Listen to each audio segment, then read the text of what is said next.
انسانوں کے نام افزار ریحان۔ نواز شریف کا بڑا پن لیکن ہماری قومی سیاست پر چھائے شکوک و شبہات، الزامات اور بے یقینیوں کے تمام بادل چھٹ چکے۔ صاف شفاف انتخابی مرحلہ میں ہر چیز روز روشن کی طرح واضح ہو چکی۔ تمنائیں تو ہر انسان کی آئیڈیل ہوتی ہیں، مگر لازم نہیں کہ ہر خواب ہو شرمندہ تعبیر ہو جائے۔ ان انتخابات سے پہلے پی ٹی آئی جس طرح ڈھیر ہو چکی تھی، کون کہہ سکتا تھا کہ پختونوں کی وفا شعاری و دوستی کا جوش اس قدر ابھرے گا کہ علی امین گنڈا پور کے پی میں دودھ اور شہد کی نہریں بہا دینے کے لیے استادہ ہو جائیں گے۔ لیکن ہمارے یہ بھائی اس سے بھی شاید بہت آگے کا سوچ رہے تھے، اسی لیے بیرسٹر گوہر خان اس نوع کے اعلانات کرتے پائے گئے کہ ہم پنجاب اور وفاق میں بھی حکومت بنائیں گے، حالانکہ اس کا کہیں سرے سے کوئی امکان نہ تھا۔ یہ بھی سب پر واضح ہو چکا تھا کہ وفاق میں 3 بڑی پارٹیوں کو جو مینڈیٹ ملا تھا وہ اس قدر سپلٹ تھا کہ کوئی بھی پارٹی تنہا حکومت سازی کی پوزیشن میں نہ تھی۔ کسے معلوم نہیں کہ سیاست میں لچک درکار ہوتی ہے، ورنہ آپ کا اچھا خاصا مینڈیٹ بھی دھرے کا دھرا زیرو رہ جاتا ہے۔ 2024 کے انتخابات میں پی ٹی آئی کے نوجوانوں نے جو محنت اور جان فشانی دکھائی ہے، بلا شبہ وہ خراج تحسین کے قابل ہے۔ انہوں نے اپنی سچی لگن اور عزم سے فرہاد کی طرح تیشہ پکڑا اور پہاڑ کھود ڈالا، مگر افسوس ان نوجوانوں کے محبوب مگر نہل لیڈر کی غیر سیاسی اور گھمنڈی اپروچ کے کارن ساری کی ساری جدوجہد سیاسی ثمرات لانے کی بجائے کے پی کے پہاڑوں میں تحلیل ہو کر رہ گئی۔ ایسے ہی جیسے کہا جاتا ہے کہ کھودا پہاڑ اور نکلا کچھ بھی نہیں سوائے شہد والے گنڈا پور کے۔ ان کا نیا تحادی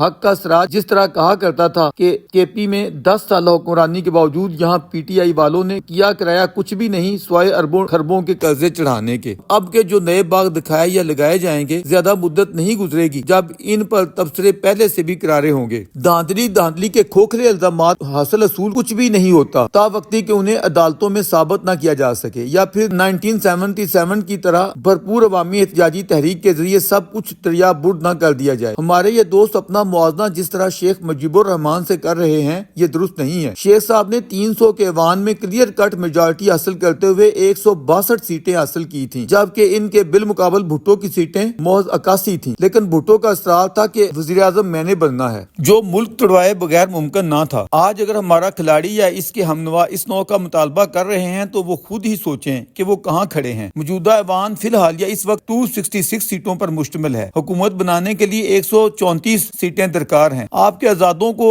90 کی بجائے 100 بھی مان لیا جائے بشمول ایم کیو ایم، کسی چور کے ساتھ اتحاد آپ نے نہیں کرنا تو حکومت آپ کی کیسے بن سکتی ہے؟ صدر کو چاہیے کہ حکومت سازی یا اکثریت ثابت کرنے کے لیے سب سے پہلے پی ٹی آئی کو دعوت دیں، تاکہ کوئی مغالطہ نہ رہے کہ ہمارے ساتھ زیادتی ہو گئی ہے۔ ویسے بدلے حالات کے تناظر میں خود نون لیگ کے لیے زیادہ بہتر صورتحال یہ تھی کہ وہ بلاول بھٹو کو خوش کرتے ہوئے وزارت عظمیٰ کا عہدہ انہیں دینے پر راضی ہو جاتی۔ ایسی صورت میں شہباز شریف وزیر دفاع بن کر طاقتوروں کو قریب رہ سکتے تھے، جبکہ نواز شریف صدر مملکت کی ذمہ داری سنبھال سکتے تھے اور مریم نواز پنجاب کی پہلی خاتون وزیر اعلیٰ بن جاتی۔ اتحادی حکومت کو کوئی فرق نہ پڑتا، البتہ پی پی اور بلاول زیادہ خوش ہو جاتے۔ دوسری طرف وزارت عظمیٰ کے سنگھاسن پر فوری بیٹھنے کے لیے نواز کی حسرتیں کسی طرح بھی اپنے نانا سے کم نہیں ہیں۔ ان کی والدہ اپنی شہادت سے قبل جس شخصیت سے اظہار یکجہتی کے لیے بات کرنا چاہتی تھی، بلاول کو کچھ اسی مروت کی لاج رکھنی چاہیے تھی۔ اپنی انتخابی مہم میں لاہور کے حلقے میں کھڑے ہو کر اس نے مشرق کی تہذیب و آداب کا جس طرح کچومر نکالا، ہار کے بعد اسے اس پر نادم ہوتے ہوئے معذرت کرنی چاہیے تھی۔ چلیں جو بھی ہوا،